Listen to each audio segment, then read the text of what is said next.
안녕하십니까. 네, 저는 이경덕입니다. 그래서 제목이 좀 깁니다. 그래서 어제 오늘을 시작으로 알아본 경기도. 그래서 이제 저는 이제 문화자원을 중심으로 해서 지역이 가지고 있는, 특히 이제 경기도가 가지고 있는 고유성, 다양성에 대해서 아주 개론적인 그런 이야기를 해보려고 합니다. 그래서 이제 먼저 개인적으로는 이제 저는 실업 전공자는 아니고요. 이번에 이제 올해 들어서 이 연구팀에 이제 합류를 해서 실학에 대해서 조금 배웁니다. 그래서 먼저 제가 이제 여기서 얘기하고 싶은 실학은 과연 이제 어떠한 의미로서 쓰이는가. 그래서 먼저 일반적으로 이제 우리가 실학이라고 했을 때 두 가지 의미가 있는데요. 첫 번째 이제 유학자들이 얘기하는 것처럼 불교와 같은 허학에 대립되는 좀 더 실제적이고 참된 학문을 이제 실학이라고 한다. 그래서 이제 우리가 당면한 우리 현실적 문제에 대해서 그것을 어떻게 해결할 것인가 해법을 제시한다라고 하는 측면에서의 실학이 있겠고요. 또 하나는 이제 시대적인 측면에서 그래서 17세기 중엽부터 19세기 초반까지 나타났던 새로운 사상의 흐름. 이거는 이제 당시 이제 조선사회가 임진왜란과 병자호란이라고 하는 두 호란 이제 재난을 통해서 사회가 이제 급격하게 변화하게 되죠. 그래서 특히 이제 경제 중심에 그래서 경제가 바뀌면서 아마도 이제 당시 실학자들 이 당시에 이제 실학자들이 느꼈던 가장 큰 문제는 경제였던 것 같습니다. 그래서 나름대로 이제 이 실학자 우리가 이제 실학자라고 하면 앞에 개념으로서 화학에 대립하는 이런 이제 실학으로서의 실학자기보다는 우리가 이제 흔히 지금 이제 다 알고 있는 여기 사진들 있는 것처럼 다산이라든지 연암이라든지 오늘 이제 김용 선생이라든지 안계 선생도 있겠습니다만 이런 분들을 이제 실학자라고 얘기를 하죠. 그래서 저는 이제 개인적으로는 여기서 이제 제가 쓰는 실학이라고 하는 개념은 두 가지 의미가 다 들어갑니다. 그래서 우리가 당면한 문제들에 대한 현실적인 대안 제시, 그걸 이제 흔히 실사무시 이렇게 얘기합니다만 그거와 또 이제 조선의 실학자들이 이제 보여줬던 어떤 사상의 흐름 이 두 가지를 이제 토대로 해서 간단하게 말씀드리겠습니다. 그래서 목적과 방법은요. 그래서 오늘 이제 실학의 관점으로 오늘날의 경기도가 마주한 현실에 어떠한 우리가 대안을 실학적 측면에서 얘기를 할 수 있을까? 그 중에서 이제 가장 여러 가지 이제 주제가 있을 것입니다. 그 중에서 경기도의 정체성에 대한 그래서 흔히 이제 우리가 경기도는 수도권이라고 부르고요. 경기라는 말 자체도 이제 마찬가지입니다만 아니면 서울 근교라든지 그래서 이제 이런 본인의 자기 이름 우리가 형을 형이라고 부르고 아버지를 아버지라고 부를 수 있는 자기를 자기라고 표현할 수 있는 근데 지금 경기도는 계속 끊임없이 서울을 중심으로 한 경기 그래서 경과 기라고 하는 아니면 이제 수도권 아니면 서울 근교 이런 이제 타자에 의해서 규정된 자기 정체성에 관한 문제를 어떻게 우리가 좀 해결해 볼 수 있을까? 그래서 이제 방법은 이제 문화적 접근일 것 같습니다. 그래서 이제 거기에 대한 이야기를 좀 해보려고 합니다. 지금 경기도는 다 아시는 것처럼 지도에 있습니다만 31개의 시군입니다. 그리고 그 가운데 군은 세 곳밖에 없습니다. 그래서 연천군하고 가평, 양평이 이제 군이고요. 나머지 다 시고요. 또 올해 이제 수원, 고양, 용인이 이제 인구가 100만원이 넘어서 특례시가 됐죠. 그래서 경기도는 지금 굉장히 규모도 크고 인구도 많습니다. 그런데 이제 경기도에 걸맞는 정체성 우리가 이제 과연 갖고 있는가 여기에 대한 이제 질문에서 시작된 이야기입니다. 그래서 이제 다시 돌아가서요. 조선의 실학자들이 마주한 사회는 정말 가장 큰 문제는 역시 이제 아까 말씀드린 것처럼 경제. 그래서 17세기 이제 두 차례 전쟁 이후에 급격하게 변화하게 되죠. 그래서 그 이전까지만 해도 이제 조정에서 유학자들은 상인들 시장을 이제 포하지 않았는데요. 두 번의 이제 이 전란 이후에는 물자의 어떤 그런 서로 이제 주고받은 이런 것들을 위해서 어쩔 수 없이 그래서 모든 축심으로 이제 시장이 이제 개설되기 시작하고 조선 후기로 넘어가면서 이제 완전히 이제 상업의 변화가 일어나게 됩니다. 그래서 다 아시는 것처럼 실학자들은 정부 나름대로의 경제 관문을 다 가지고 있었습니다. 다 주장했습니다. 그래서 이제 뭐 아까도 이제 뭐 얘기 나왔습니다만 이익 선생 같은 경우에는 성원 선생은 이제 부국강민로, 이중환은 이제 지리, 박지원은 뭐 상공업이라든지 나사는 이제 경제재민 같은 뭐 다 있습니다. 이런 실험자들이 왜 이렇게 전부 다 경제관을 피력했는가? 그거는 이제 당시에 마주한 그 조선 사회의 가장 큰 문제가 바로 이 경제였기 때문이겠죠. 그래서 이제 옆에 그림은 그 기산 김중훈 선생이 이제 풍속화입니다. 그래서 시장 모습입니다. 그래서 당시에 이제 조선 후기에 이런 뭐 객주라든지 여러 형태로 이제 경제가 이제 변화하게 되죠. 다만 이때 그 경제 중심은 어떻게 하면 우리가 경제를 활성화하고 확대해서 민중들의 삶을 좀 더 편안하고 좀 더 풍요롭게 만들 것인가. 여기에 이제 초점을 뒀다고 하면 좀 더 얘기를 해야 되겠네요. 그래서 실학자의 이제 그 관점들은 그렇죠. 그래서 아까 말씀드린 것처럼 실학의 본래 의미, 그리고 우리가 마주한 현실에 대한 적절한 해답 내지는 대안, 제시. 우리가 뭐 결론을 내릴 수는 없겠습니다만 적어도 이제 자기 의견들을 제시할 수 있는 이거는 특히 이제 우리가 잘 아시는 것처럼 유학이라고 하는 것이 기본적으로 산업공상이라고 하는 그래서 상업을 가장 천시하는 상업을 유학자들은 말업이라고 가장 끝에 있는 이렇게도 이제 표현을 하고 했었는데요. 그럼에도 불구하고 유학자들은 이 상업에 대한 경제에 대한 이야기를 했다라는 거죠. 이제 그런 측면에서 그러나 이제 다 아시는 것처럼 유학자들의 이런 주장들이 정부에서 널리 이제 받아들여지지 못했고 그러고 나서 19세기로 넘어가면서 이제 다시 외세에 의해서 우리가 전환을 두 차례 겪고 사회 변화를 겪었는데 거기에 대해서 새로운 뭐 나름대로 이제 유학자들이 실학자들이 대안을 제시했습니다만 그걸 받아들이지 않았고 사회가 그리고 결국은 다시 우리가 이제 외세의 침략을 받게 되는 이런 그래서 공허해진 어쩌면 이제 실학자들의 주장이 좀 묻힌 그런 측면이 있습니다. 그래서 오늘날의 이제 경기도 역시 마찬가지로 저는 이제 우리 여전히 한국 사회는 가장 중요한 주제 키워드 가운데 하나는 경제죠. 다만 이 경제가 예전에는 활성화 확대였다면 지금은 경제가 만드는 불평등이라든지 우리 개인들의 삶의 왜곡이라든지 이제 이런 그것들을 이제 과연 어떻게 저희가 이제 만약에 새로운 실학사라고 한다면 어떻게 해법을 아니면 대안을 제시해 볼 것인가 이제 이런 것이 이제 바로 이 이야기의 이제 무릎입니다. 그래서 이제 기본적으로 아까 이제 제가 말씀드린 경기도, 수도권, 서울 근교 이런 말들이 가지고 있는 지리적 편향성 문제.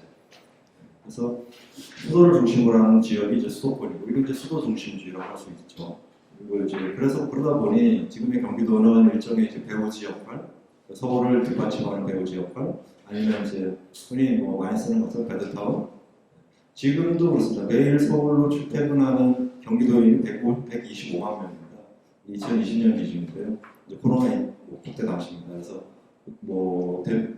재택근무도 있고 그러니까 그거는 이제 새로운 다른 문제라고 치고요. 일반적으로 그렇습니다. 이게 이제 기본적으로 경제적 이유들입니다. 직장의 문제이죠. 그리고 이제 또 하나 그러다 보니 출퇴근 시간이 많이 걸립니다. 서울에서 서울로 출근하는 사람에 비해서 훨씬 더 많은 시간을 길에서 보내야 되고 역시 그 지리적 불평등, 지리적 편향성에서 오는 문제들 이런 것들이 그러니까 경기도 자체가 스스로 어떤 작업 능력을 가지고 있으면 거기서 뭐 일자리를 갖고 거기서 일을 하고 했을 때 생각할 수 있는 좀 편리함이 있겠습니다만 지금은 이제 여전히 우리가 지리적으로도 그렇습니다만 실제적인 우리 경제적인 문제도 서울에 많이 의존되어 있다라고 하는. 그러면 이제 여기서 이것들을 경기도가 처음에 말씀드린 것처럼 자기의 모습, 자기 이름을 찾기 위해서 어떻게 하는 게 좋을까 그런 고민입니다. 근데 이제 우리가 지리적 편향성 가운데 하나가 이제 사례를 들 수 있는 게 바로 이 신도시. 저는 이제 신도시를 이제 사례로 제시하려고 합니다.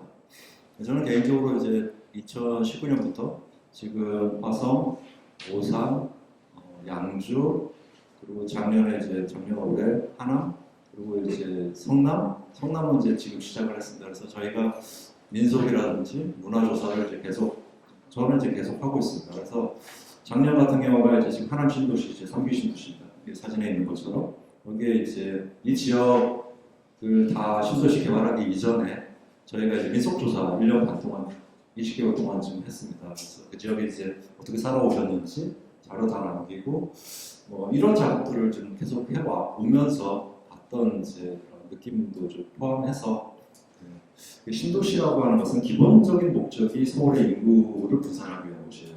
그리고 이제 무주택자, 서울의 무주택자들에게 주택을 공급하겠다. 그러니까 경기도의 의사와는 관계가 없고요.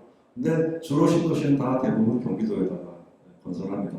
그러면 이제 서울에 아까 출퇴근 문제도 있고 경제적인 이제 편향성 문제도 있기 때문에 그렇습니다. 그리고 기본적으로 신도시의 목적은 많은 사람들을 이주시키고 많은 사람들에게 주택을 보급하기 위해서 건설되기 때문에 대단히 아파트가 중심이가 됩니다. 그래서 아파트가 많이 들어오게 됩니다. 수많은 사람들이 갑자기 이주를 해오는 거기에서 오래 살아왔던 이런 전통 이런 것도 관계없이 그 지역이 가지고 있던 고유성이라든지 이런 거와 관계없이 그냥 밀려 들어오는 것이죠. 그래서 지금 이제 아까 제가 이제 저희가 이제 20개월 동안 조사를 하면서 거기는 굉장히 오랫동안 살아왔던 그 농촌 지역입니다. 근데 그 지역을 이제 싹 밀어버리고 수천 세대의 이제 아파트가 이제 건설될 예정인 거죠. 그래서 이제 거기 살아오신 분들 이제 조사를 하면서 이제 말씀도 많이 나누긴 했는데 기본적으로 또 하나가 이제 부동산 투기의 대상이 되고, 그러니까 이거는 경기도의 정체성과는 전혀 관계가 없습니다. 그냥 서울에서 밀려나는. 그래서 그 문제점이 기본적으로 그 신도시라고 하는 것은 예전부터 있습니다. 우리 이제 백제 시대부터 신도시는 늘 만들어져 왔습니다만 최근의 신도시들은 굉장히 계획적이고 인공적으로 이제 건설이 되는데요. 이제 아까 말한 이제 목적은 집값 그리고 이제 무주택자에 대한 대응이고 그러다 보니 스스로 자급자족할 수 있는 기능은 없어요. 그거는 목표는 세웁니다. 그렇게. 그러나 그것은 이제 우선순위에서 뒤로 밀려나는 것들이 있죠. 우선순위는 일단은 집을 많이 공급한다. 이게 이제 목적이고요. 그러다 보니 사진에서 보시다시피 저거는 이제 그 하남 지역에 있는 그 경기도 문화재 명자마을인데 거기 위에 이제 저렇게 플래카드들이 막 쫙 붙어 있습니다. 그래서 그냥 너무 너희들이 일방적으로 발표도 일방적으로 하고요. 2018년 일방적으로 이제 3기 신도시 발표가 됐는데 자기들도 갑자기 날벼락을 맞았다라고 주민들이 이제 그렇게 말씀하셨는데 그래서 막 6개월 동안 잠도 못 주었다 이런 분도 계셨고 이제 그런 그냥 이렇게 무슨 정령문처럼 이제 밀고 들어오는 대표적인 사례가 이제 광주 대전입니다. 성남이죠. 그래서 이제 당시 서울에 이제 가난한 사람들을 일방적으로 성남의 시작이죠 그때가. 그래서 이제 몇 년 동안 살다가 도저히 못 살겠다 그래서 이제 시위를 시작한 게 이제 바로 광주 대단지라고 하는 이제 유명한 사건입니다. 그래서 우리나라 빈민 운동의 이제 시작이기도 하고요. 성남이 그래서 성남이라는 이름도 이제 그때 생긴 거죠 사실. 그래서 이러다 보니 지역의 어떤 고유성, 경기도가 가지고 있는 아니면 정체성 이런 것들이 많이 약화되는. 그래서 좀 이런 일반적이고 어떤 질서 편향성이 자꾸 강화되는 것들에 대해서 경기도는 만약에 시각의 관점에서 과연 어떻게 좀 대응하고 접근해 가면 좋을까 이제 이런 문제입니다. 지금 이제 경기도는 남한 지역의 한 10% 됩니다. 면적이 인구는 1,359만 명입니다. 8월달까지요. 아까 말씀드린 것처럼 31개의 시군이 있고요. 세 곳을 제외하고 전부 시입니다. 인구가 많다는 얘기죠. 그리고 이제 특례시 세 군데 지정이 됐고요. 그러면 이렇게 많은 인구를 가지고 있고요. 많은 자원을 가지고 있는데 이 위상에 맞는 고유한 정체성 이런 것들을 좀 확립할 필요가 있지 않겠는가. 이런 것들을 이제 저는 이제 개인적으로는 아까 실학자들이 조선의 실학자들이 당면했던 문제 해결에 대한 이제 해법 제시처럼 우리가 이제 경기도의 실학이라는 입장에서 주제가 이제 경기도 실학이라서요. 그런 입장에서는 과연 어떻게 이 문제를 풀어갈 수 있겠는가. 실제로 경기도는 수도권에 서울이랑 같이 이제 그 흥망성쇠를 같이 해왔기 때문에 역사적 전통도 굉장히 오래됐고요. 다양한 산업들, 지금도 여전히 농촌도 있고요. 첨단 산업도 다 가지고 있습니다. 그래서 아주 폭넓은 스펙트럼을 가지고 있고 또 여기다가 다문화라든지 이제 현대에 들어서 이제 많이 제기되는 외국인 노동자부터 시작해서 문화자원도 굉장히 풍부한 이걸 이제 어떻게 좀 활용해서 좀 경기도의 정체성이라든지 이걸 통해서 우리가 이제 하고 싶은 이제 다양성이라든지 이런 쪽으로 좀 진행할 수 있지 않을까 생각을 해봤습니다. 그래서 지금 이제 현대 사회가 우리가 이제 지식 사회로 한국 사회는 이제 지식사회로 진입을 했습니다. 그래서 예전에 이제 뭐 토지를 중심으로 생활하거나 그다음에 이제 산업혁명 이후에 자본이 이제 중심이 됐다면 지금은 이제 지식이 중심이 되는 지식이 우리의 생산수단이 되는 그런 시대가 됐고요. 그에 따라서 이제 처음에 이제 강기광 선생님 말씀하신 것처럼 한류들 요새 이제 K문화들을 통해서 한국적 가치, 한국의 문화적 가치 이런 것들이 이제 세계적으로 많이 인정을 좀 받고 있습니다. 거기다가 이제 지방자치 시대는 1995년부터 이제 시작이 돼서 이제 벌써 이제 한 세대쯤 되는 거죠. 30년 정도 되면서 이제 많이 좀 지역에 대한 이해라든지 이런 이제 활용 이런 것들이 이제 요청되고 있다라고 보여지고 있고요. 그래서 이제 각각의 그 지역이 나름대로의 어떤 정체성이라든지 이런 것들을 좀 확립해야 될 좀 더 이제 그런 시기가 이제 좀 무르익었다 그런 생각이 들고요. 그러기 위해서는 이제 좀 어떻게 문화적 접근을 것인가. 그래서 이제 한 방안입니다. 한 방안으로서 우리 이제 유무형 문화자원의 활용을 통해서 스토리텔링들 그 이야기를 통해서 이제 문화자원을 좀 활용하는. 뭐 구체적인 것들은 이제 제가 뭐 사례를 여기 들 수가 없어서 사례는 굉장히 많습니다만. 그래서 지역의 고유성과 다양성을 이끌어낼 수 있지 않을까 생각이 듭니다. 그래서 고유성하고 단일성, 고유성하고 다양성 이렇게 얘기하면 어떻게 보면 이제 개념이 좀 충돌할 수도 있습니다. 사실은 고유성이라고 하는 것은 예를 들어서 한 지역의 고유성이다. 그러면 한 지역이 단일하게 가지고 있는 색깔을 이제 고유성이라고 부르는데 그걸 이제 다양성으로 같이 이제 제시를 했을 때 뭐 충돌이 일어날 수도 있겠지만 저는 이제 개인적으로 각각의 시군들, 경기도의 지역들이 가지고 있는 고유성들을 다 모으면 하나의 다양성이 되지 않을까. 그런 측면에서의 경기도의 어떤 정체성, 뭐 간단하게 말씀드리면 그렇습니다. 그래서 이제 고유성은 우리가 이제 서울 중심으로 하는 그 서울 중심주의에서 이제 벗어날 수 있는 탈중심주의. 그래서 그 토대는 뭐 지금 말씀드린 것처럼 우리 오랫동안 살아왔던 삶의 흔적들이 이제 문화자원들, 그리고 이제 뭐 구체적으로 얘기하면 이제 유무형 자원들이 될 것이고요. 최근에 들어서 예전에는 이제 유형 문화재들 중심으로 이제 많이 했었는데 지금은 이제 무형, 우리 아까 한류 같은 것도 다 마찬가지입니다만, 그리고 이제 2016년에 이제 무형 문화재 보호법 이런 것도 이제 발표가 됐고요. 최근에 들어서 이제 무형 쪽으로 보이지 않는 것들에 대한 가치들 그래서 함께 이제 좀 가는 경향이 있는데요. 그래서 이제 31개 시군이 이제 가지고 있는 고유한 문화들 이런 것들을 서로 우리가 이제 톱니바퀴라든지 레고 맞추듯이 잘 맞추면 경기도가 본래적으로 가지고 있는 모습 그게 이제 다양성이 아닐까. 그래서 이제 고유성과 다양성 말씀드렸고요. 뭐 사실 그림은 이제 야노스입니다. 그래서 두 가지 얼굴을 가지고 있는 신인데 그래서 고유성과 다양성이라고 하면 우리가 두 가지 얼굴을 다 하나로 엮을 수 있지 않을까 생각이 듭니다. 그래서 이제 과연 문화는 무엇이냐 여기에 대해서는 뭐 수없이 많은 정의들이 있습니다만 이 관점에서 보면 고유성들을 다 모으면 그것을 문화라고 볼 수 있지 않을까. 그것이 이제 각각의 고유성들이 가지고 있는 고유성을 드러내는 상징들 이런 것들을 다 모으면 하나의 문화가 되지 않을까 생각합니다. 그래서 이제 문화자원의 활용인데 활용은 한 사례입니다. 이거는 뭐 여러 가지 사례가 있을 수 있는데요.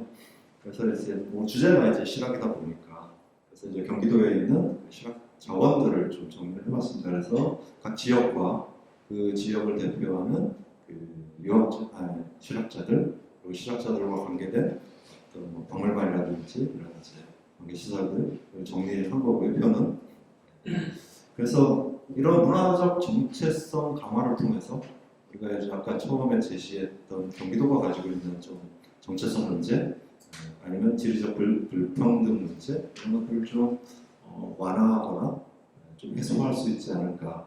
그리고 이제 기존에 있는 문화 자원들을 어떻게 하면 적극적으로 좀 더 활용할 것인가. 그거는 일단 먼저 이제 각 지역이 가지고 있는 고유한 문화들에 대한 좀 적극적인 이해 그리고 그것들의 활용이 좀 필요할 것 같고요. 그리고 이제 그것이 도 차원에서 그것들을 하나로 엮어서 그 다양한 스펙트럼으로 보여줄 수 있는 이런 좀 구조로 갔으면 좋겠고요. 그리고 이제 뭐 적극적인 이제 문화 소비들 이거는 이제 고유성을 위한 것들입니다만 그래서 지역의 연대감이라든지 이런 것들은 이제 축제 이런 이제 등의 지금 이제 10월에 뭐 축제도 많이 하고 있는데요. 그런 것들이 좀 이제 이루어지지 않을까.